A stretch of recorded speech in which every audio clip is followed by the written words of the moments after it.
Coming to you live from an abandoned storage locker somewhere in Mesa, Arizona. You're tuned into the Important Nonsense Podcast with Steve Bonham. Attention, Alan Hearn's mom. His knee is better.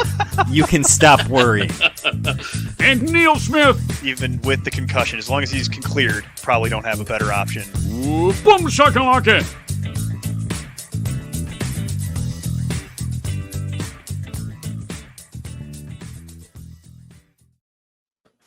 Hello, welcome in. Important Nonsense Podcast. Steve Bonham, Neil Smith. If you are still here, congratulations. It's the fantasy playoffs. I know you're not here because you enjoy listening to us or watching us. There's 0% chance that's the case. Right? Maybe that. Yeah. Aside from that, right. That's basically it. So it's because you need advice about injured players going into the playoffs. Who do you start? Is Rashad Penny a thing? Neil, is it 2016? What happened? Well, that's a whole socio-political conversation that you and I could have, but we're going to need another hour to get through that. We got plenty of time here. We got plenty of time. But we will be joined by the good doctor, Edwin Porras, in a little bit. But until then, it's you and me flying here. It's always a joy. Look, it was one of my... I don't know. Is it a shot call if I didn't actually get a chance to do it myself? My two biggest ads of the week on the waiver wire were Amir Abdullah and Rashad Penny. And unfortunately, it was in that order. So hence the question of whether or not it's 2016, I think. So look, I got Amir Abdullah and I started him everywhere, and he got the exact 6 that I expected him to. I was like, okay, perfect. I'm getting Amir Abdullah to get a 6. There's no way it explodes. The problem is I thought Rashad Penny would also get me that 6. I just didn't care which one of them did it. Right. That's the part I missed on a little bit there. And see, well, and I know historically you've been very anti-Rashad Penny with good reason. With good reason for this. Yes. This has been backed up. Correct. The biggest issue with Rashad Penny, for maybe those of you who don't know who that is, which I guess is technically possible at this point, right? It's been 4 years. He hasn't mattered in a long time. He's barely been even on the fringes of a thing for the last 2 years. So I guess for a primer, he was a first-round draft pick by the Seahawks and has never been able to stay healthy for even basically 2 consecutive games. I mean, fact check me on that, but that's realistically what you're looking at there. It feels like it. Feels that way. I don't think that's actually the case, but it feels like it. But in 3 years, he's had exactly 2 big games. The one that he just had last weekend, and then there was the one that he had right before he got hurt the last time, the time before where he caught a bunch of passes, and people were like, is Rashad Penny a thing 3 years on? Because this has been a conversation every year and a half of the last 4 years. Well, look, Rashad Penny was CEH before CEH. Well, don't put that evil on CEH. I'm not a CEH fan, but I don't wish that career on him. A guy that was drafted by a consistent playoff contender at the end of the first round when they already had Marshawn Lynch. He was supposed to be the heir apparent, never even panned out. And here we are. Right. Here we are. He's finally, for the first time in 3.5 years, healthy. And he gets a chance because everyone else, for a change, is injured in the backfield. So basically, they have no choice except to give him the full workload. And look what happens. Now, you and I both know Pete Carroll. This is we do. This is never going to be a 100% workhorse job for Rashad Penny. But you're going to get Alex Collins at least healthier this week, right? You're going to DJ Dallas coming back. That's 7 carries Alex Collins will siphon off max. And you've got Adrian Peterson, who they're saying is probably going to play this week. Right. I'm genuinely concerned. Well, I'm concerned about it as well, but it's all of that layered on top of the idea that I'll reference what I said a moment ago. Has Rashad Penny ever played back-to-back games and actually managed to get through them and stay healthy and be productive? Like, that's the other thing that you worry about with this. That certainly I'm not advocating for Rashad Penny beyond this season, but if you were banking on Rashad Penny to give you a 20 every week off that waiver claim based on last week's performance, I don't know if you're necessarily banking on it, but say you were one of the people that picked up Rashad Penny on the down low last week, and now all of a sudden he puts up the week that he did. You have like a fringe RB2 /flex. Oh, no. I don't debate any of that for this week. You're going to have to there are going to be situations where you're going to be forced into this no matter what you like, because if you've seen running back, have you done your running back? Yeah, I'm not saying you expect it. I'm saying now all of a sudden a guy who you thought was a 1 week pickup as in case of emergency suddenly is in your flex consideration for this week again, all over again. Sure, because have you seen running back? Right. Have you seen running back right now for week 15? It gets ugly so fast at running back that yes, Rashad Penny absolutely is in flex consideration, and I feel like you're not. I wouldn't count on that repeat performance of last week, like I said, but you will absolutely be put into a situation where you're going to have to choose. So while we wait, and before we have to do a very unfortunate PSA, I think at some point here, what would you be considering starting Rashad Penny over? How far down the list do I have to go for you here? And I will open with Jordan Howard. You open with such a good one. I mean, you're giving me the guy who's in the committee on Seattle, or the guy who's the RB1 in Philadelphia. Yeah. I know what I'm doing. It's RB40. I'd probably take Penny. Yeah. Okay. All right. Well, that gives me somewhere to go. Let's go up the list a little bit. It's close. I know. How about J.D. McKissick in the same game, assuming J.D. McKissick? I don't think J.D. McKissick plays. Okay, let's give you a different one then. Let's assume Jamal Williams. No, that's a bad one. Devin Singletary. I hate Devin Singletary, so I'd take Penny. Darrell Williams. Yeah, I'd take Penny. I might. It's a tough one. Darrell Williams. Nah, I'd probably take Darrell Williams. In PPR, because we always talk PPR, I would 100%. He's the pass catching back. Well, yeah, and he's also cutting into CEH's work enough. Weirdly involved.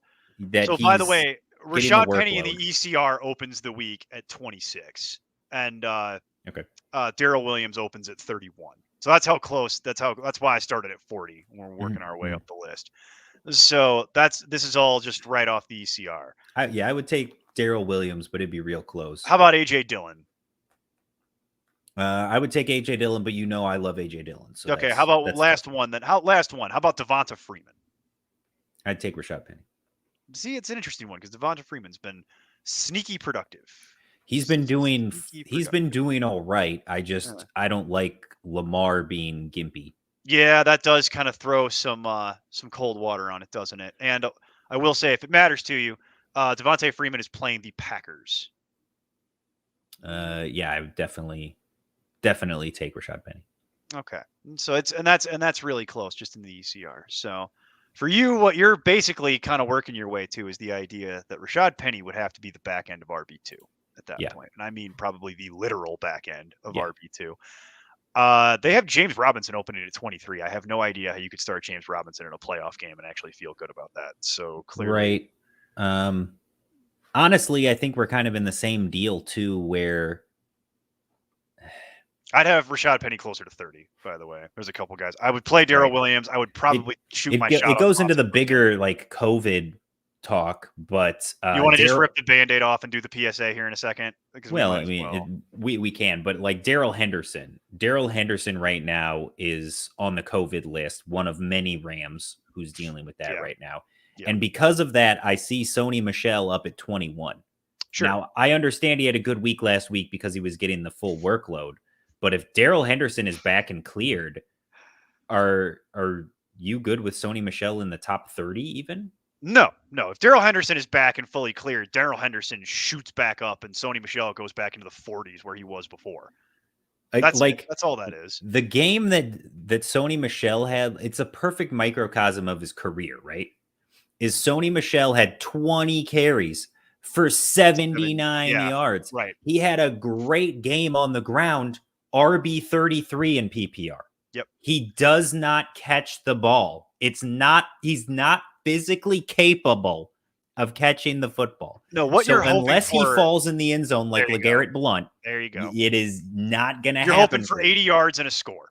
Right. That's what you're hoping for. If you're good with a 6 or a 12, then Sony Michel is your guy. Well, I was laughing a moment ago, and I didn't want to interrupt you, but I was laughing to myself because I was realizing the conversation we were having about Sony Michel versus Rashad Penny. Yeah. 2021 is nuts. Yes, it's 2019 all over again. It's the worst. This is awful. Like, I'm just like, this is what we're discussing? This is what Well, they've I mean, woken so us while up we're to in do the here same today. neighborhood in that area on the list, Devonta Freeman. What about Yeah. Devonta Freeman back end RB2 right now? Well, Devonta Freeman for me, pretty much over any of those guys, is where I was kind of working. If we were going to throw him into the mix, I didn't even go with him because he's playing that god awful Pittsburgh run defense. How often do you say that in the last 2 decades? But he's going up against that Well, Pittsburgh yeah, run god defense awful when that just TJ Watt is hurt. got shredded. So I have no problem rolling back into the Devonta Freeman well. I would prefer Devonta Freeman to Rashad Penny. I prefer Devonta I Freeman. just like the visual of rolling into a well. That's right. That one. That's That's good. right. Me and my mixed metaphors. Yeah, sure. But It all works. I would play Devonta Freeman over any of those guys we were just talking about, and I'd feel pretty good about it. So, and you're banking on him falling into the end zone just like any of them. Right. So give me the guy in what I think is probably the best matchup. The better, against yeah. what is- Did you? And the better Am I logging on and hearing Rashad Penny slander? Because I will leave this Zoom this second. I need no context. Was there Rashad Penny slander? Well, slandering welcome Rashad in, Penny. Edwin. Welcome in, Edwin. Welcome. Second, no. We opened the show with me talking about how last week my two big pickups were Amir Abdullah and Rashad Penny, and unfortunately, it was in that order. Right. Brutal. And look, let me get Rashad Penny in one of my home leagues. I was last in the waiver order because flex, But Oh, yeah. I got Rashad Penny, and he's still he's literally going to be the lead ball carrier. Anyway, hi guys. No, hey. how you doing? Well, what you also missed was You're good. we were talking about it being on, 2018. Yes. Uh-huh. I was commenting on how we're having a conversation about helping people set their playoff lineups, and that involves things like Sony Michel, Rashad Penny, and Devonta Freeman. and It's really a 2019 Freeman, throwback episode. Devonta really. Freeman and Devonta Freeman. That's true. Yeah, We've got all the old guys lined up. Mix here in for this. some Melvin Gordon, and you've got one hell of a podcast 3 years ago. I was going to say, we're just doing the greatest hits. That's 2021, guys. It's not pretty. I was commenting on the state of running back right now, where this is where we are. This is what we're doing. This is what we're doing this time of year. So it's not pretty. So based on that, Edwin, are you buying in on Rashad Penny again this week? You safe? If to you put guys him have right back in your checked lineup? if you've been checking my Twitter timeline for the last 6 months, I have been saying it has to be Rashad Penny's time. His ACL was complicated. He then came back, and because of all the workload issues, had hamstring issues, had calf issues. These are, I'm not going to say that they're unrelated and he's going to be, there's no risk whatsoever. However, they are less legit than they are fluky. Like they're a lot more fluky than anything else. Yeah. The ACL in and of itself, it was kind of a fluke deal. He tore his ACL. Happens. Right. Dude, if you look at his comparables, and obviously we no longer associate with Darius Geis. However, if you look at the Darius Geis measurables and workloads and physical capacity, athleticism, everything down to draft capital, Rashad Penny is just as good as Darius Geis should have been. He's just been set back with all these injuries. So, and I tweeted this when Rashad Penny went off last week, that sometimes, yes, you can say, okay, that's a one-off. Or you can say, he had a big game. He saw the volume. I truly don't believe this is a coincidence for Rashad Penny. And there are some other people in the industry that tend to agree with me. Like, this is more so an act of him finally getting on track as opposed to a one-off, saw the touches, fell into the end zone type of deal. At least in my opinion. Yeah. Look, the problem with Rashad Penny has never been the talent. We've talked about that in the past. How, to me, Rashad Penny is essentially like the running back version of Will Fuller. Great guy when he's actually able to be on the field. But like we've been talking about, he's been in the league for 61 weeks and he's only been able to play 33 of them. Yeah. And that's been obviously the problem. Yeah. Yeah. Right. And that's a huge problem. I do think that he's going to have a bit of a revival here if he can stay on the field. If you look at his college, his college games played, and I get fuzzy because I've done this for a lot of guys. I look at a lot of guys' college games played because of injuries. I'm relatively certain he missed like fewer than 3 games all of his entire college career, which is obviously a predictor for NFL availability. So again, I think this last 18, 24 months for Rashad Penny has been the outlier as opposed to what it should have been in the beginning. And now, and you hate to go this route, but it sort of is what it is. Chris Carson has this neck issue that is highly unlikely to go away. Yeah. It's highly likely that it will recur again, just given his positional demands. I hope I'm wrong. I really do hope, and I hope the best for Chris Carson. I hope he proves me wrong, blows his competition out of the water, comes back and play another 5 years. I don't see that as the most likely scenario, unfortunately, given everything we know about him. So I really do think this could be a time where all of the Rashad Pennies Edwin has on all his that I've stashed on all my rosters, it's finally going to come in handy.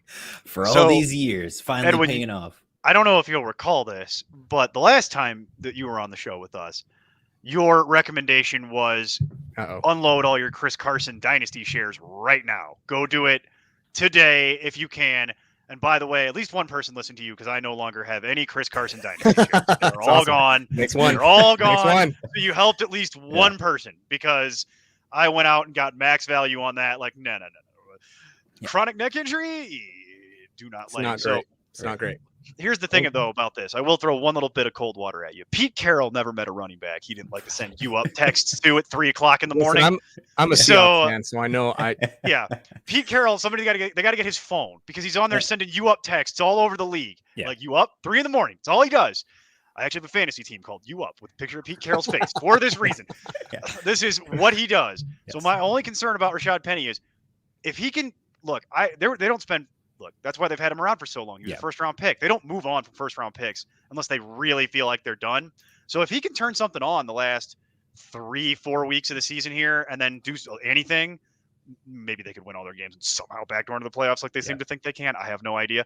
But if he could do, but if he can do anything down the stretch run here, I could see him easily coming back in, and they'll just be more likely to move on from guys like DJ Dallas, Travis Homer, any of that stuff that you don't really need anymore. Like you could realistically do what they wanted to do for the longest time, have Rashad Penny and Chris Carson split the job to a certain degree and work that out. So I think that's what if you want to continue down narrative street, he going back to his rookie season. By the way, Rashad Penny's only 25. Yeah. Peak running back age in terms of fantasy. Narrative Street really should be the name of this show. we have writing that down right now. Terrible opportunity for years. All right. I love Narrative Street when it fits my biases. So so does everybody. That's why Narrative Street's fun. Back when Rashad Penny was drafted, the front office and the coaching staff were split on him. Like the coaching staff was not keen on Rashad Penny in the first place. And so that caused a rift in immediately. On top of that, his rookie year, I don't know if you guys remember, he broke his hand. He was out his rookie season, the first 4 weeks of camp. He wasn't even on the field. He broke his hand.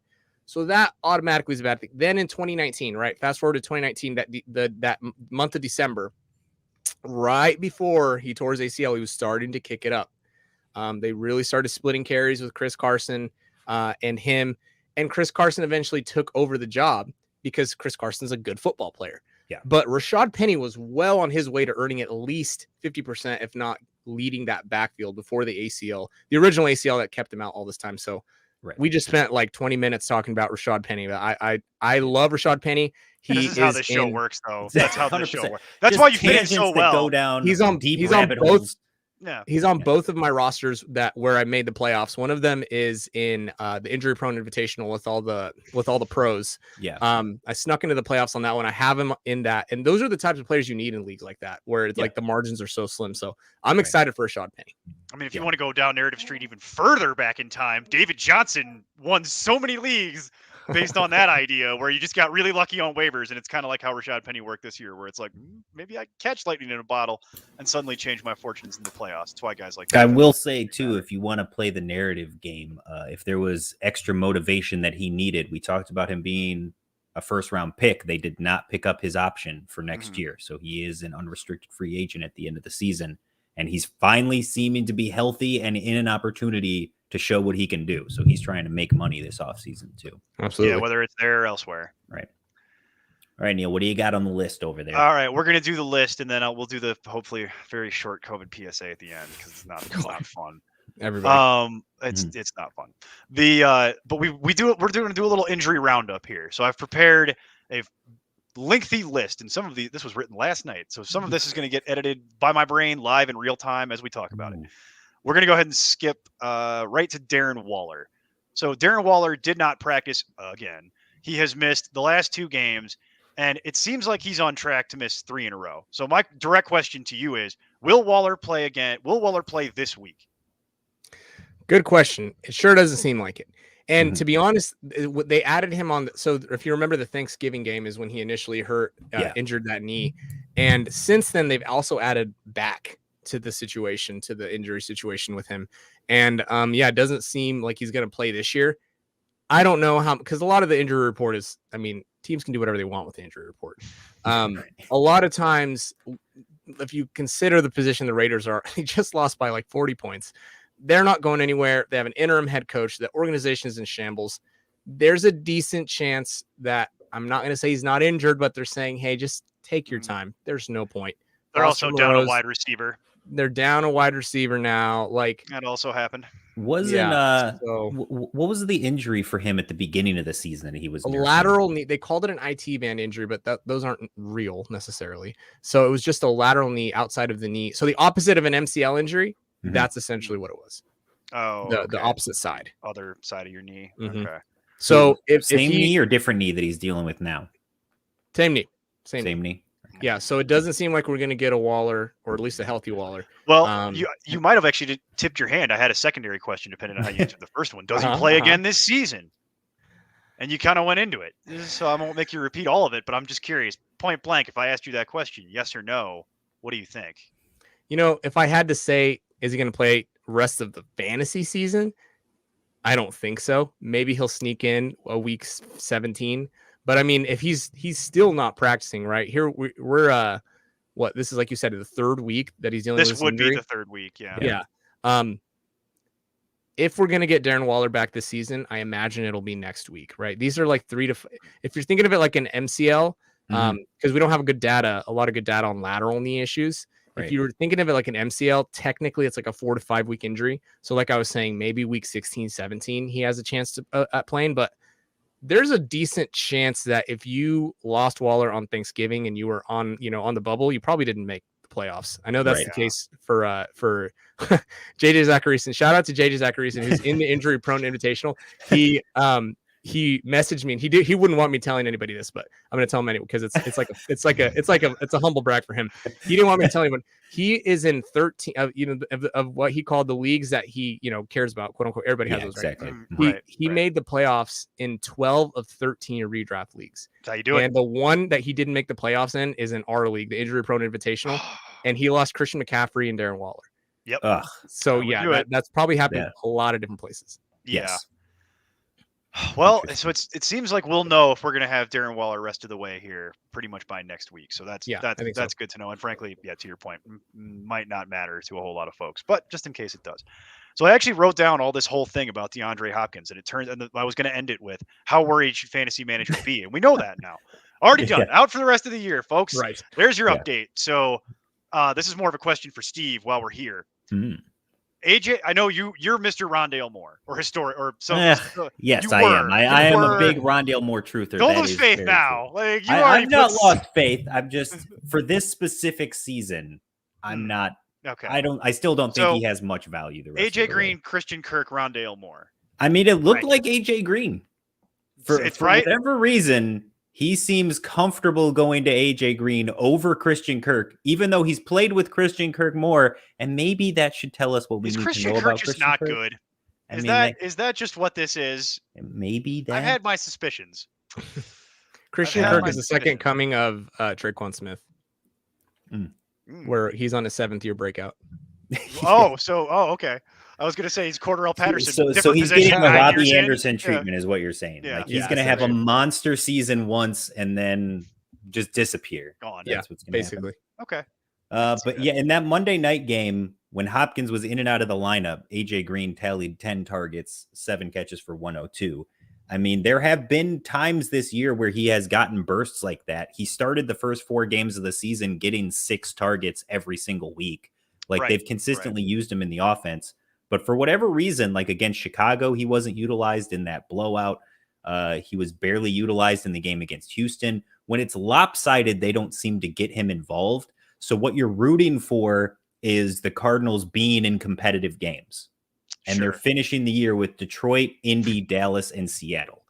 So I don't know. I feel like Christian Kirk probably has like the touchdown home run upside, but I think if I'm in that situation, I'm more excited to have Kyler Murray than I am to have any of these extraneous wide receiver 2-3 types. Yeah. They're probably just going to run the offense a lot more through, sort of more of like a unit as opposed to they're going to target one guy. AJ Green's shown that he still has some juice, but guys, he's 33 years old. The reason he's looked inconsistent is because he's 33 years old. Yeah, so even though he still has some juice, it's highly unlikely that for 3 weeks in a row, he's going to post 10 targets and 100 yards. Right. Could it happen?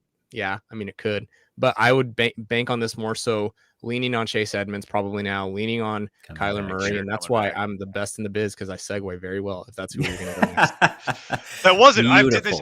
See, beautiful. If a normal person was running this crazy show, you'd be right. But that's not me, because I did this in terms of non-running back and running back. I see. But you know what? I'll throw it to Chase. I'll throw it to Chase Edmunds, because we'll do it since we're on the Cardinals, and since you teased it so nicely. Conner. Yeah. I was gonna say James Conner and Chase Edmunds. Let's do Conner first, because I really want to get your opinion on this, because I think this is what's going to scare people because of how good James Conner has been. All we know is that he went to have an MRI on his ankle. That can't be good. How worried should we be? Okay, so you're gonna have. I hate when people say this to me, so I understand. You're gonna have to trust me on this one. Okay. It looked, and I can go back because I'll have to go. They don't post the different angles on Game Pass until. You're right. Until like 3 days later. So I haven't had the angle, and I haven't been home until like this, literally the second. So I need to go back and check this out. It looked like the high ankle mechanism. You don't love high ankle mechanisms. No.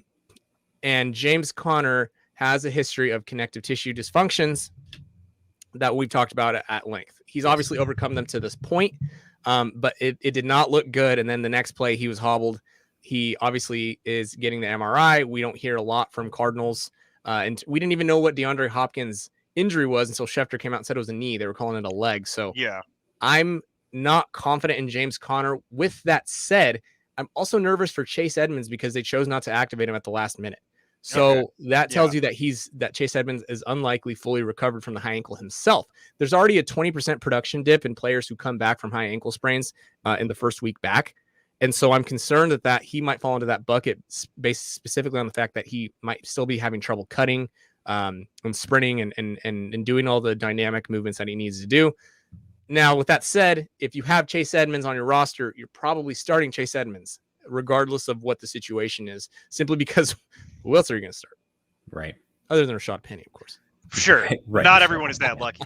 Yeah, exactly. So. Well, I mean, for Chase Edmunds, that was week 9. So, I mean, at this point, we're talking about 6 weeks, right? That's the high end of it. So do you buy into the whole narrative they were feeding that they just wanted to be overly cautious because they want him for the playoff run? You know, the Cardinals have shown us that they are pretty conservative with injuries. So that's a decent theory. It's a decent theory to think, hey, James Conner's been doing fine. Let him stay out there. We'll give Chase Edmunds one more week. And we'll roll with that. So there's and the fact that he's had so long to recover does sort of help his upside as well. Yeah, I tend to lean more on your side of it, though, saying that he's probably just not 100% right yet, given the fact that, like we've talked about, James Conner has been so electric, but why force him to continue to take the full workload? If you really want to have him for the run, first of all, you want Edmunds to get back and shake off the rust for the playoffs. And second, you want him to at least get worked into game action some and keep Conner fresh as well. So I would think you'd want him back sooner rather than later.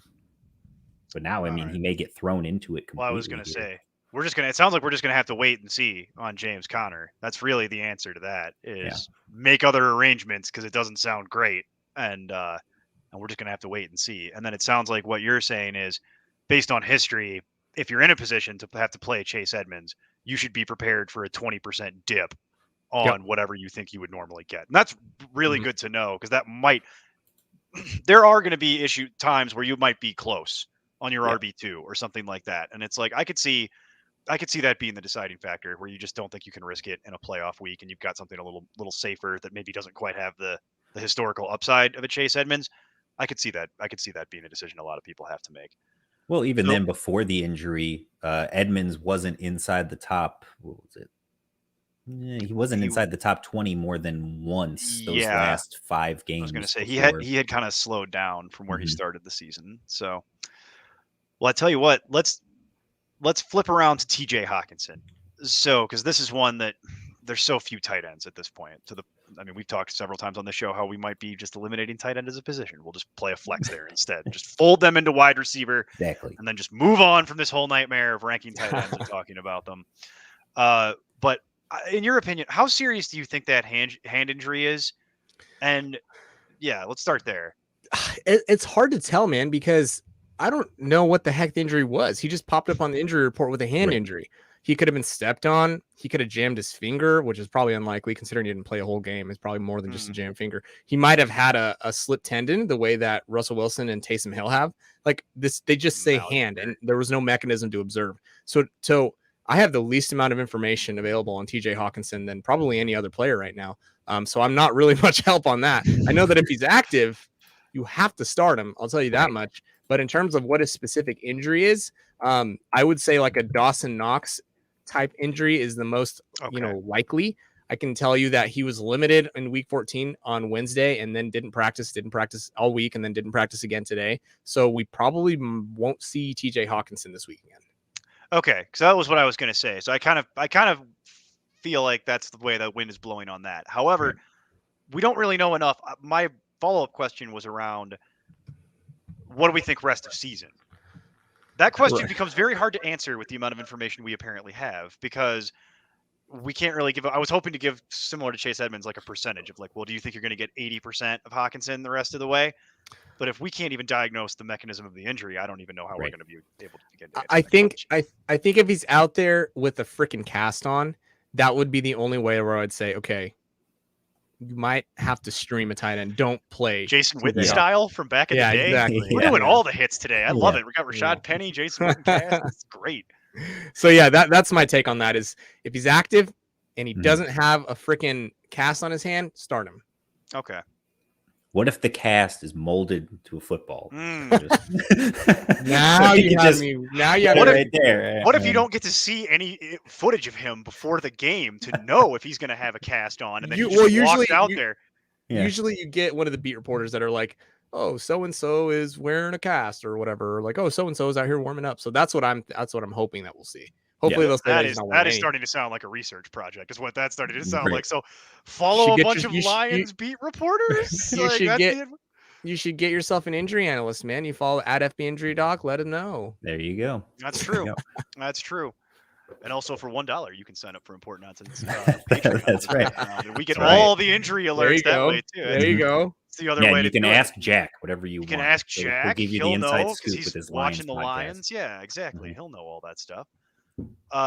Okay, so we'll have to circle back on TJ Hawkinson here in a future week. But basically, if he's out there, if he's as we say frequently, if he's starting for them, he's starting for you. So we'll do 2 quarterback ones quickly because these are the ones that I think are the most important, frankly. So we'll save them for the end. Lamar Jackson. Discuss. All of it sounds bad. So Lamar Jackson suffered an ankle sprain. It did look like a regular lateral low ankle sprain. However, that's a problem for Lamar Jackson because he likes to run. They did bring on the practice squad quarterback who I don't even remember his name, Josh Johnson, I think maybe. The Ravens did sign a practice squad quarterback today. Not looking good for Lamar Jackson. If it is a Miles Sanders type injury, that's obviously he's going to be done until the playoffs. They're probably taking the long road with Lamar at this point. At this point today, right now, as it stands, I wouldn't anticipate that he's going to play. Just given everything that we know about the Ravens, everything we know about Jim Harbaugh, and now he talks glowingly about injuries and they end up being really bad. I do think that this is more serious than not. And I would be concerned that we're going to miss out on Lamar Jackson the next 2 or 3 weeks. So if you have not already, you should make backup plans for Lamar Jackson. Now, what I'll say about Lamar Jackson is he's sort of really difficult to tell you to bench. Even if he's coming off of an ankle injury, the points that he could put up for you are worth the potential of him getting knocked out in the second quarter because of a recurrence with these lateral ankle sprains.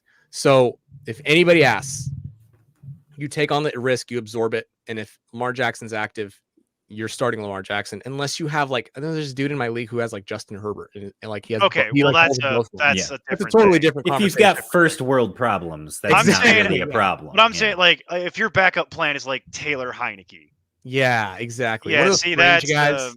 Mhm. And Carson especially, Wentz, even to a I'll say certain this, extent, especially yeah, if you depending. snuck into the playoffs and you need as much like upside, you just need to absorb and embrace upside and variance. Lamar is the perfect guy to bring on for that. Sure. So I guess that answers the second part of the question, which would be, would you be concerned that if he tried to play through it, let's say it's theoretically possible he could play through it. As you mentioned, the big numbers are tied to his running. Yeah. What do you do if he can't run? That becomes my concern. I would say that I would say that he probably still gives you more of a floor. An injured Lamar Jackson, probably gives you more of a floor than 90% of other quarterbacks. And again, it wouldn't be so much that he can't run. It would be, you'd be nervous for a recurrence because you can turn an ankle very easily again once you've done it the first time. So it would be one of those things where just as high as the ceiling is that you're going for, the floor is just as low in the other direction because he could get, like I said, he could get knocked out in the second quarter. If it's me, I'm starting him pretty much anywhere I have him if he's active, but you have to make sure that he's active. Okay. That makes sense. Okay. So basically it's the ultimate knife edge is kind of what you're telling me here. The ultimate what now? The ultimate knife edge is what you're Yes. telling me here, because you could Yeah. literally, it's one or the other. I suppose, let me ask you this question. Would you play Joe Burrow or Lamar? Joe Burrow is going up against Denver. Lamar. Okay. All right. Well, I think at that point, that's pretty much where it is. I guess, it kind of becomes, I mean, the only other option would be like Kirk Cousins, and nobody's playing Kirk Cousins over Lamar unless you have the world's most stacked. Unless you're in roster. unless you're like in a 2 quarterback league.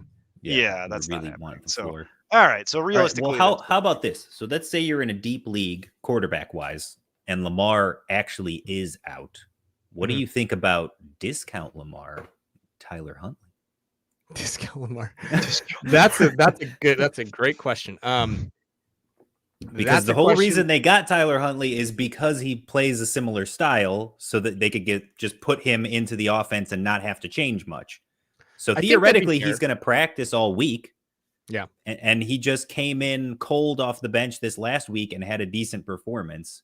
I think he does provide a good floor. I think that if he's active, he's a solid option for you. If you're missing Lamar, if you're missing somebody else, I'd go for that.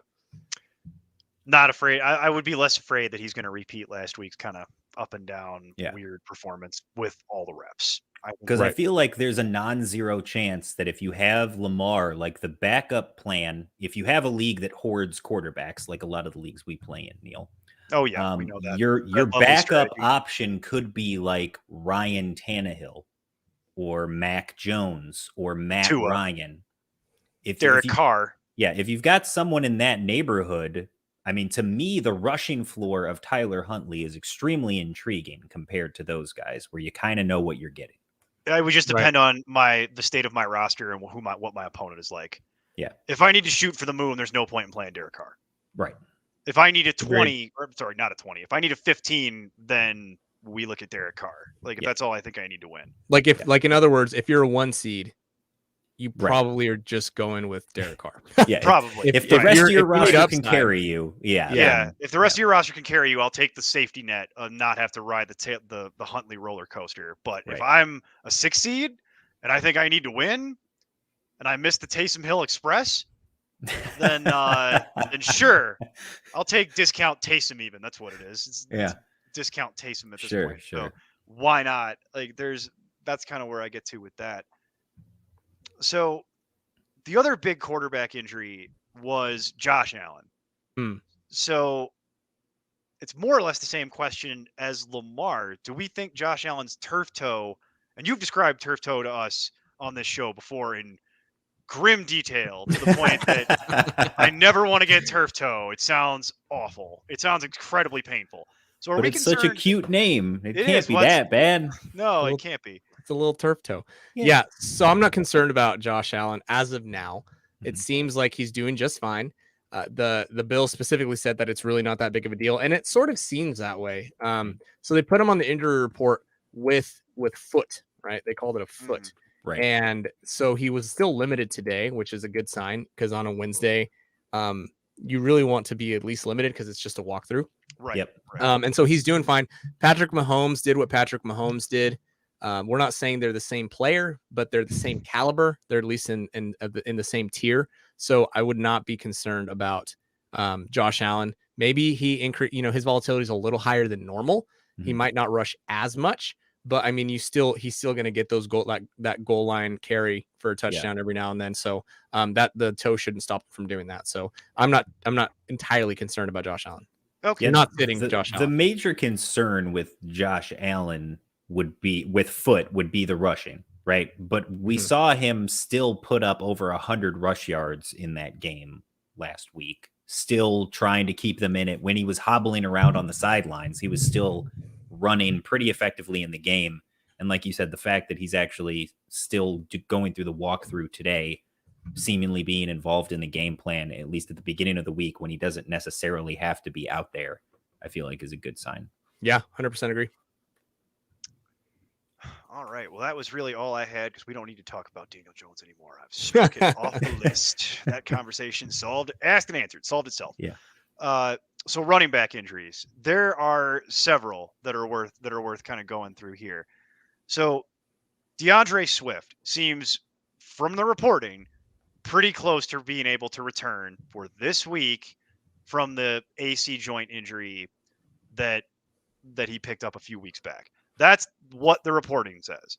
I have questions. Is what do you think is a typical recovery from an AC joint? I guess let's start there. Well, what does your data tell you? I was going to say, I don't think about. That's why I corrected myself before you even answered because I caught it. So the thing about Swift is, where is this week? What week did that happen? Because I'm not seeing in. It was on Thanksgiving. They put him on the IR. Did they put him on the IR? No, he never even went on IR. It was the same as Waller. It was the same day as Thanksgiving, week 12 for some reason, Chicago. It's because I'm a dummy and I have the wrong weeks highlighted here. Okay, so Swift, the injury was Thanksgiving. I got to do the math in my head. I haven't done this math in so long. Okay, here we go. Week 11. So after week 13, actually. So week 13, he didn't practice. It's 13-14. The average return to play for these AC joint injuries is anywhere between 2 and 5 weeks. So he is getting close. However, if you come back too soon from these, they can bite you in the ass. 2019 James Conner comes to mind. This is actually probably a recurrence. He was on the injury report before the Browns game with a shoulder issue. It is a recurrence. He was close to missing time with this when he suffered it, and he decided they decided he could play through it, and which is exactly what you don't want to do. So that's a model decision making of what not to do. So yeah, this is something they're going to take their time with. I don't think that he's that close. I think that this would be the first possible week that he could return, and he still didn't practice today. So I'm not seeing a return for DeAndre Swift this week. Maybe next week, but I'm not seeing that's in the cards for him this week. Okay, so the injury would have occurred 3 weeks ago tomorrow, is what it would be. Yeah. So the only other thing to discuss, is we've talked about this several times. It's not even really directed at you, Edwin. It's more just we've discussed the idea that they might just shut him down because he's the franchise. And it's like, why even bother? You won your game. Yeah. You get to avoid the horrible outcome you wanted to avoid.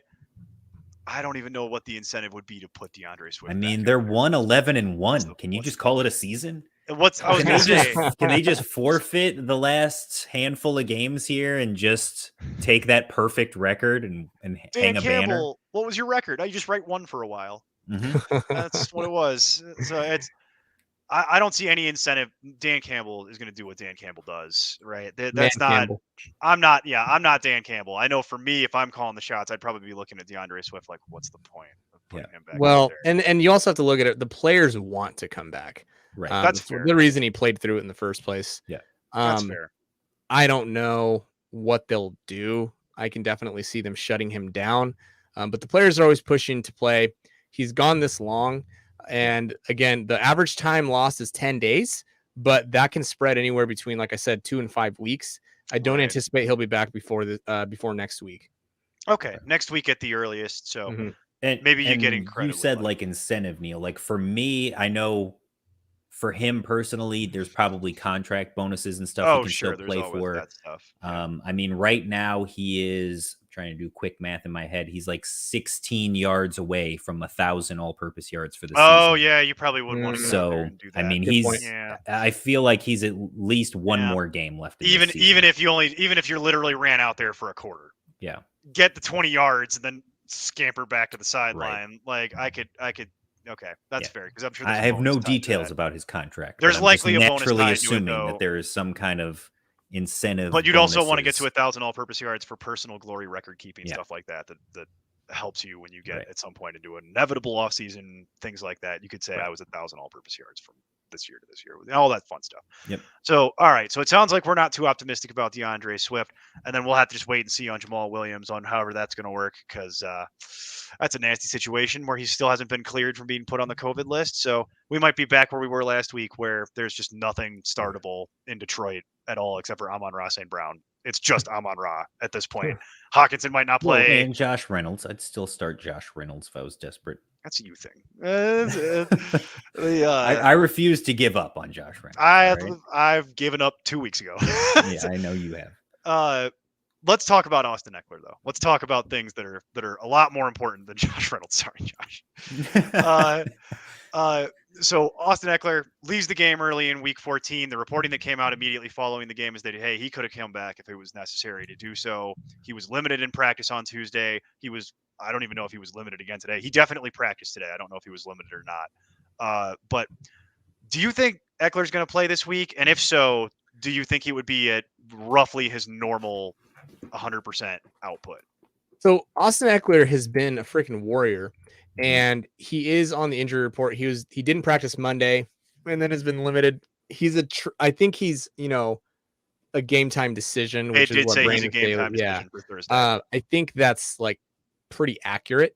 Yeah. I think they're going to get into to Saturday, and they're going to really determine. Well, they're the game can you run on this ankle? No, they're the Thursday game. That's why I was asking about. Oh, they're the Thursday game. That's right. Oh, it's tomorrow. I think that's why they didn't let him go back in. Well, one of the reasons because they knew they had a Thursday game, and it's like no. So it did look like a high ankle sprain.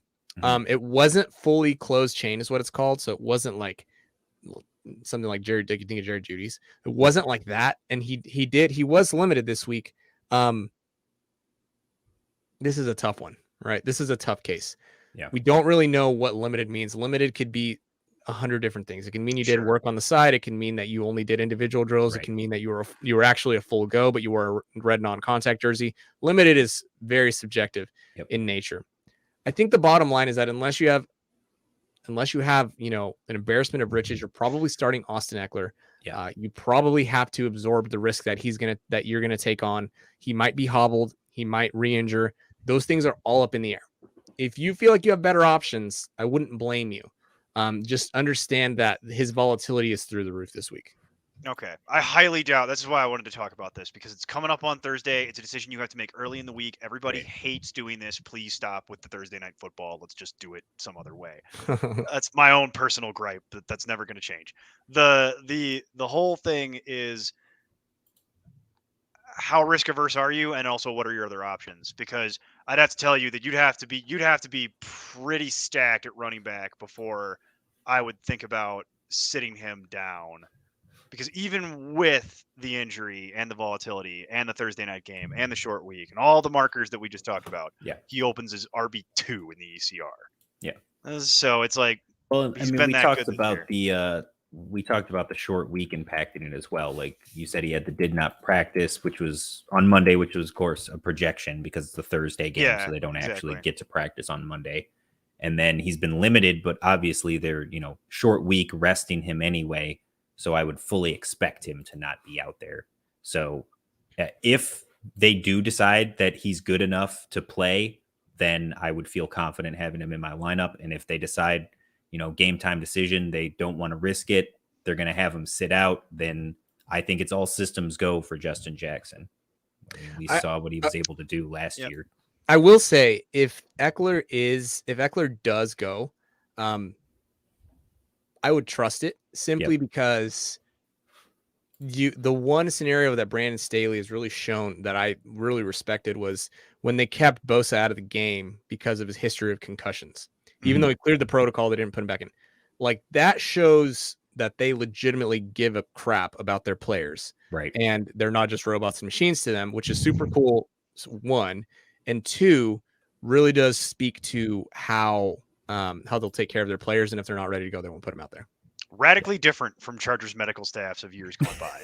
Let's just say that. Very recent years. Yes. Well, and then I've got so much historical precedent, because this is the one thing I do know about as far as medical staffs go, is the blunders and gaffes of the Chargers medical staff for about a decade in terms of really messing things up. And I know why. It's because Dean Spanos doesn't pay particularly well in that arena. Really? Not have the money to. Yes, I did not know that. Knowledge I actually have from a very reliable source that I can kind of talk about a little bit. Yeah, Spanos doesn't really have the money to fund the medical department that he needs to, and to have the personnel that he would need to have. He lags behind in that arena compared to other NFL teams. Interesting. And it is a known issue, unfortunately. So awesome if that's changed, because especially after the Tyrod Taylor thing. Yeah, right. Not a good look. Right. So a couple quick hitters here. These are not as involved. Tony Pollard. So according to Mike McCarthy, he is progressing nicely, but we don't listen to what coaches say because they have no incentive to tell us anything that is not lies. So do you think that it is, does your data tell you that it would be realistic to think that Tony Pollard would even be capable of playing this week?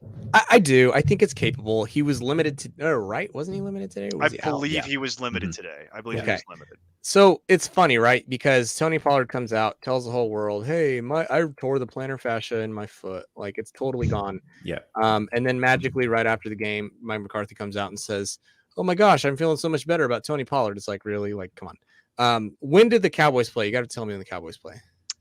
The Cowboys, I believe, are the Saturday game, but I will tell you in one moment. Okay, they're Saturday because they're Sunday normal Sunday. slot. Nope, no, Sunday normal slot. Early window. Okay, for some reason they haven't updated their practice report for him today, and so we haven't seen for week 15 specifically.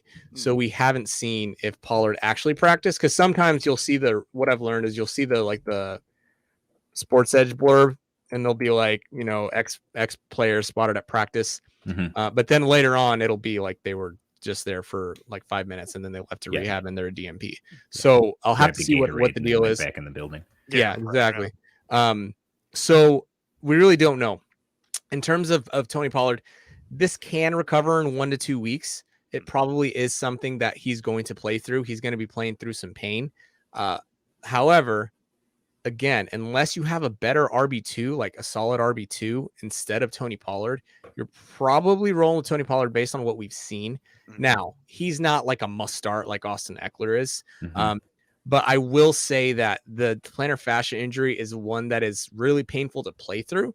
And we don't have a ton of great data on performance through this type of injury. We can only hope that if he's active, he's actually ready to be out there.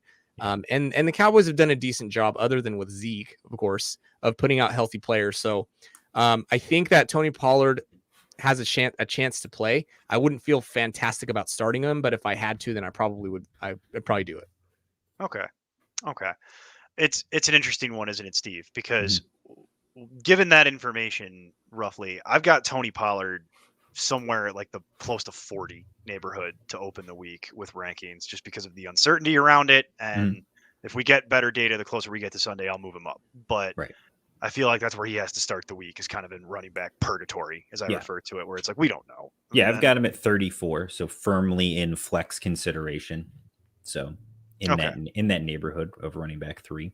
Yeah, okay. And then obviously he'll move back up to his normal spot, assuming we get better data that he's going to progress forward. So the next one for you, Edwin, is Michael Carter. So they're saying that he could return this week And so my question to you is, does that timeline track with the injury that he suffered? It does. Yes, it does. So this would be, I think my my sheet that I have pinned to my Twitter account showed I had Michael Carter a week 15-16 return. So yes, this would be exactly where we would expect him to be. It's the Jets and Tevin Coleman is back. Mm-hmm. Michael Carter's probably where I say if you need to. That said it all. I would say audio listeners suffer, but I think the video viewer, they appreciate it. They got it. That was it. First week back from a high ankle sprain, even though he was on the ascent, it's the Jets. Tevin Coleman is coming back from his concussion likely. It's the Jets. So he's a guy that's more of a desperation play. Mm-hmm. I don't anticipate he's going to have a huge week. It takes him a little bit to get back into football shape and just get back into cutting and jumping and running and sprinting on that ankle. So I'm not 100% confident. Like Tony Pollard versus Michael Carter, probably go Tony Pollard. Oh no, I don't think that's necessary. I've got Michael Carter 10 spots lower than Tony Pollard. Just to it's Michael Carter. If the question is, do I start Michael Carter, my counter question is, who's the quarterback? Yeah, because if it's Zach Wilson, it's no. You do not. If it's anybody else, it's Mike White, sure, top 20, easy. Is it Joe Flacco? Sure, top 20 running top back, 20. easy. Why not? It's Zach Wilson. He doesn't make my top 50. Yeah, it's just the nature of that offense. Well, and then frankly, like you mentioned Tevin Coleman coming back, and it's like, what are the odds that Tevin Coleman catches a bunch of dump offs, even if it is Zach Wilson in there, just for related purposes? Because we literally saw that one week. That actually happened. Mm-hmm. It was really funny. But we don't need to spend too much more time on the Jets. But yeah, I agree with you. That's the one where I'm like, if you're playing Michael Carter in the playoffs, you've got something happened. You've got a great team. So your team is great, and you maybe have like DeAndre Swift sitting or something. Something happened. And then the last thing is, the last one on my sheet was Kareem Hunt, and my only note was, yeesh. And just when you get him back, I'm just curious. Do you think that's just the end of Kareem Hunt's season at this point? Is this it? I think so. Are we done? I think this is it. I think that he's done for the year. Well, fantasy year. It was a high ankle sprain. It looked really springy, and like it was a high impact force. His ankle immediately went into that position, that eversion, internal sort of rotation of the tibia. It looked like it hurt, and I don't like to rely on that specifically, but he immediately jumped up and was like, "Ow!" What's funny about that is I'm a business guy. Like I know all this stuff about, I don't know anything about doctors or medicine or anything, but I will tell you, even to my plebeian, uneducated brain, my first thought watching it was, "Ooh, that looked like it hurt." Yeah. And then you saw his face, and it's like, "Oh yeah, that hurt. That absolutely hurt." And he's like limping off, and I'm like, "Oh, all of that looked bad." So it's time for Nick Chubb. It's Nick Chubb time. That's right. Or it's you say that. Mm-hmm. Yeah, and I'm sure everyone who manages Nick Chubb in their fantasy league would love for that to be to be the thing until finally and then randomly D'Ernest Johnson is just out there for no reason. Remember D'Ernest Johnson? Remember that? Remember that? Like yeah. That one glorious week. Yeah. To quote Case Keenum, who as of today is the starting quarterback. Oh God, we got to talk about this because we do have to talk about that. But to quote Case Keenum, having a full Chubb in the backfield is going to be really good for us. So, did he really say that? Good job, Case. He knew what he was doing. That's quote of the year. That's the funniest thing Case Keenum has ever said. I don't know that, but I'm quite confident that is the funniest thing he's ever said. That is one of the funniest things that I've ever heard. So they're ready. They got a full Chubb in Cleveland, and they're ready to go. Yep. Heading into the fantasy playoffs. We will do the brief PSA here. Basically, we had 2 days, the biggest 2 days of COVID list. It was over 70, right? 74, 75. Yeah. So there you go. So biggest 2 days of people added to the list ever. It's a lot to manage and deal with your fantasy teams, but it kind of is what it is. It's out of your control. And for a lot of these guys, they're asymptomatic. We're dealing with what they've been talking about, the Omicron variant, which is extremely contagious, but also very mild. So not a lot of these guys are dealing with symptoms. If they've been vaccinated and they get 2 negative tests back to back, they can still play. Yes. So a lot of these guys have been put on the COVID list, but are still eligible to be playing this weekend. It's something you just kind of got to monitor and keep an eye on, unfortunately. Mm-hmm. Yeah. So, for example, Jarvis Landry, apparently that's kind of how we learned Jarvis Landry must be vaccinated because he's still on the table to play. Yeah. So there's Same a lot of thing with guys Baker like that. Mayfield, like That's right. I just mentioned. Basically the entire Browns team at this point. Including Kevin Stefanski. Including the coach. Yeah. Yep. A lot of Rams as well. I feel like he tested positive last year, didn't he? He did. He did. He did. Yeah. This is his second case now. And he's fully vaccinated and boosted. Yep. Kevin Stefanski reportedly takes this very seriously and Kevin keeps catching Stefanski COVID, is a which is unicorn. why he takes it very seriously, I think. Oh, that's good. Yeah, that's good. So it's it is what it is. You've got a lot of you've got a handful of the Lions, you've got pockets in the Rams, you've got most of the Cleveland Browns, and then it's kind of just scattered around throughout on that. Mm-hmm. So it's important, like every year. We mentioned this. We talked about it last year. We talked about it at the beginning of this year. The rules don't change. If we're with this whole COVID situation, you have to have backup plans. Depth is significantly more important to your fantasy team and its continued success than in any other time period of fantasy football. I feel confident saying that because in the past, hey, we'll just Band-Aid over it and truck on. Can't get away with that anymore if suddenly there's a COVID outbreak and you don't have any kind of backup plans. You're talking about starting Rex Burkhead. Right. That's Burke Daddy. It's not even a good comp because Rex Burkhead's out this week after putting up double digits in PPR last week. So, but Royce Freeman, he's back. Choice, baby. Love it. He's back. What I should have said is Zach Moss. That would have been a better. There you go. That would have been a better. Yeah. But there are guys out there like we talked about with Dearness Johnson though, who could be available once again on waiver wires that you should just be if you've got the roster space, why not? Like he's the backup right now. If suddenly Chubb gets added to the list like everybody else, Dearness Johnson is the guy, the full go in Cleveland. And you saw what you got last time. He was the full only guy left in Cleveland. It was pretty good. And you look at what happened in Miami with the backfield. Right now, all three of them. Yeah, exactly. That can happen at any point. Yeah. Phillip Lindsay was the first domino to fall, and then everybody else goes with it.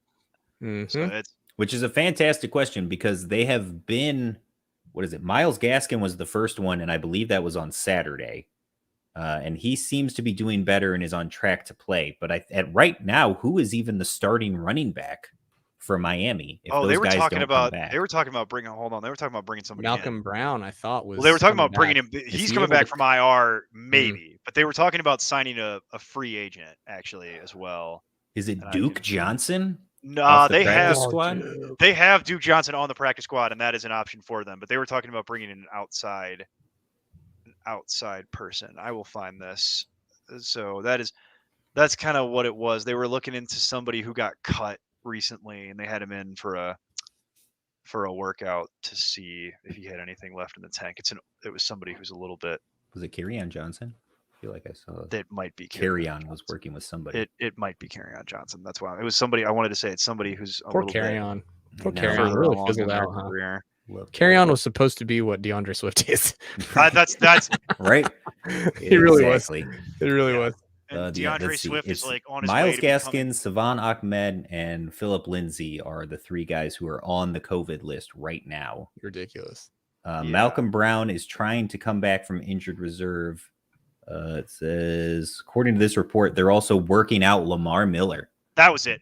That was the there one. You go. They were working out Lamar Miller. You want to talk about podcasts from 2019? That's why I was saying. I knew it was somebody who's on the back nine of their career, and what I should have said is somebody who's on the 18th. Bro, the back two.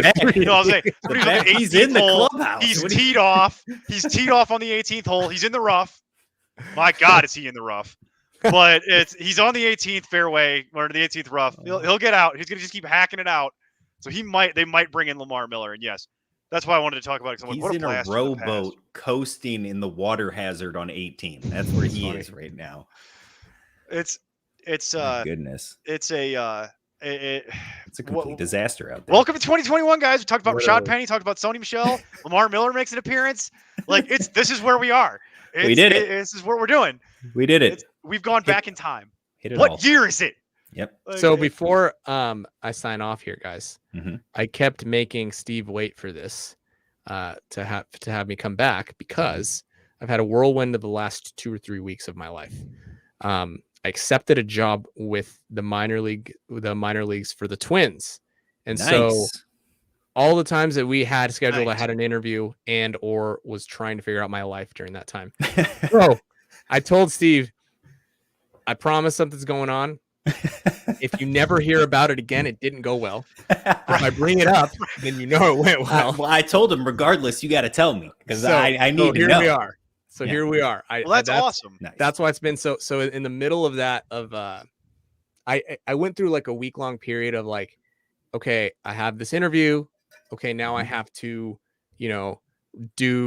I have to find out, like, I had to sit down with my wife and literally like talk through what are we going to do? What's going on? I was super stressed. At the same time, I like had a stomach bug. And so I was sick about that. So there was a lot of stuff going on. And this, so I had to put a lot of fantasy stuff on the back burner because real life stuff was happening, but that's why it took so long to bring me back. Also explains when you were saying you were gone for 2 weeks and you like, or whatever, and you just got home. And I'm like, okay. Oh, and then I had a trip. Yeah. And then I was on it. I literally landed last night at like 10, like touched back down. I had a wedding I was in. So the last 2 or 3 weeks have been absolutely nuts. I was in Kansas City. Yeah. It's been nuts. So it was nice to have you back. No, I appreciate, we appreciate you coming back because it's always pleasure is always a lot of fun. And then did you say it was the Twins minor league, like the AA affiliate, or that's awesome? It's kind of interesting, right? Not to give too much information. I'll be in Fort Myers. Oh, seeing it's like home base, and that's where I'll spend all of my time. So you guys are moving to Fort Myers, I imagine. You're gonna take the that's plunge, another stress point. Florida. I'm moving by myself. So, I thought the stress point was gonna be you're moving to Florida. That was gonna be my immediate yet another data point. I don't want to move to Florida. Yeah. Yeah, that's yeah. But it's an opportunity of a lifetime, so I'm excited. I got it. No, I know. When you get one of those, you got to grab on, and sometimes you got to go somewhere you don't want to go. So because it's the minor league teams, you just stay in one spot and they come to you. Basically, nice. That kind of makes sense, actually. You just hub it up. Well, that way you just have one for all the minor league teams too, rather than Yeah, that makes you have sense. On average 3 minor league teams per major league organization at least, and then they just hub them all up at one place. It makes you just do triage basically. Well, congrats. Makes a lot of sense. That's awesome. That's I super appreciate it, guys. Yeah, congratulations. Thank you. So, if you need me back, I'll try to come back. All right. Well, fantastic. We'll have you I back. will certainly reach out to you at some point. This will probably be the last one for this season, since again, our lovely viewers here. Off season is my favorite anyway. I'm a lot more entertaining during the off season. Well, I mean, there's more to talk about and debate too, because it's mostly theoretical at that point. And it'll be nice outside, so we'll open all the windows and have exactly. We do it. Yeah. We'll do a rare explicit. Let's have class outside today. Yeah, we'll have class outside with cocktails, and then we'll be the only explicit show we've ever done. In 5 years, we'll have to explicit tag it. But if for whatever reason they don't know where to find you already, where can the people find you on the socials and everywhere? At FB Injury Doc. All the written stuff is at the fantasypoints.com, and my podcast is Injury Prone Fantasy Football Podcast. So yes, thanks, guys. And again, fantastic listen. He does it as a quick hitter with all the injury news that you could ever possibly need. So if you're not already, go subscribe anywhere you get your podcasts. It's a good listen. I highly recommend it. I appreciate it. Thank you, Edwin. See you guys for being here. Yep. Bye. Neil, everybody knows where you can find us. Patreon.com/important nonsense. That's the big one. That's right. $1. $1 gets you in the door. Here's Around the thing, the clock people. Fantasy entertainment. $1 gets you in the door to talk to us in Discord. That's all great and well. $3, that is the DFS and the sports betting tier. And as we get through the end of the regular season, we are ramping up all of our sports betting content. So I am putting all of my weekly underdog picks in there. Those have been hitting fantastically lately. I'm extremely happy with that. You finally stopped getting the hook?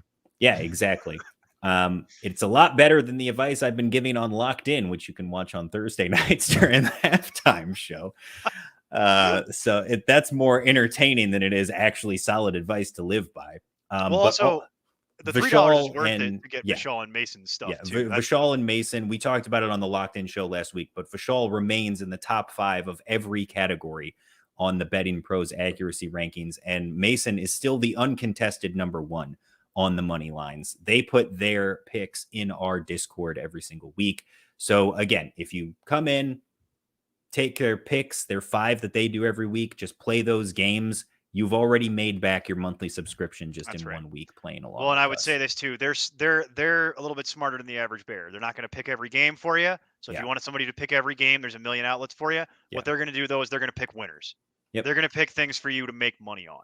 So much more valuable than just a rote list that you can chuck money at if you feel inclined to.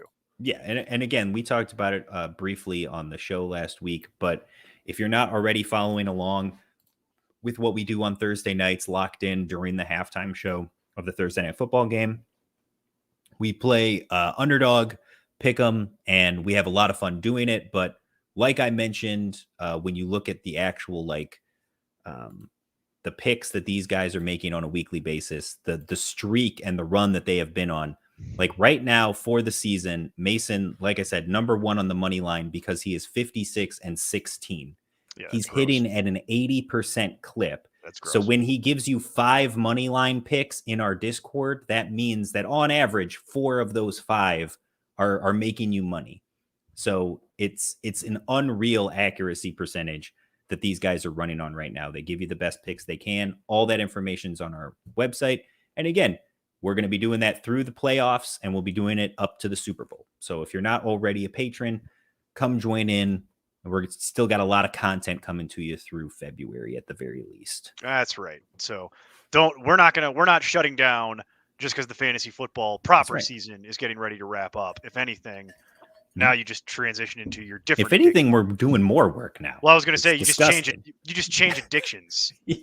You move on from your fantasy football addiction into just we're just going to go right for the source. Just straight betting. If casual football gambling is your deal, then this is the place to do it for the next 2 months. We're happy to have you. So. And then suddenly, before you know it, we're back at the draft, and the whole cycle starts again. That's right. Looking forward to it. It's amazing. But appreciate everybody watching. Again, at @nonsense_Steve, at @nonsense_Neil, at @nonsenseFF. I got all the points going today, Neil. Well, and patreon.com. And the patreon.com. So follow us everywhere. Like and subscribe wherever you're following along. And until next week, keep up the nonsense. Music for this podcast is provided by Lee Rosevere. I'm Tim Kitzer from NBA Jam and NFL Blitz, and you can find all the guys at IMportantNonsense.com. Kaboom!